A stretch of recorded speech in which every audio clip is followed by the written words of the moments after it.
Praise the lord అందరికీ. Jemima ఈ దేశానికి ఒక గొప్ప మంచి పేరు తీసుకొచ్చింది. జెమీమాలో నాకు నచ్చిందేంటంటే కృతజ్ఞత భావం. She is very thankful to God.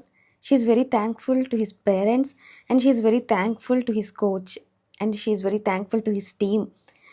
తను ఏడుస్తూ ఆనంద బాష్పాలతో చెప్తున్న ప్రతి మాట తన హృదయంలో నుంచి కృతజ్ఞత భావముతో, ఆ కృతజ్ఞత భావము ఎంతగా తనని ముందుకి మాట్లాడేలా చేస్తుందంటే అది నేను వర్ణించలేకపోయాను. చూసి చాలా నాకు ఆనందం అనిపించింది. మనసు తనివి తీరా అనిపించింది. ఎందుకంటే కృతజ్ఞత లేని మనుషులు ఈ భూమి మీద ఇప్పుడు చాలామంది ఉన్నారు.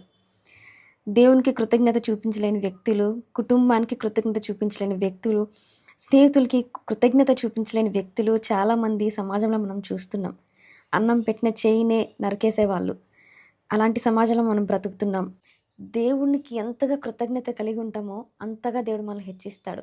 నీ జీవితంలో నువ్వు దేవునికి ఎంత కృతజ్ఞత కలిగి నువ్వు ముందుకెళ్తావో దేవుడిని అంతగా అంచెలంచెలుగా పైకి హెచ్చిస్తాడు. ఈరోజు ప్రపంచమంతా నోరు తెరిచి చూసేలాగా, ప్రపంచమంతా కూడా మాట్లాడే విధంగా జెమీమా సమాధానం చెప్పింది.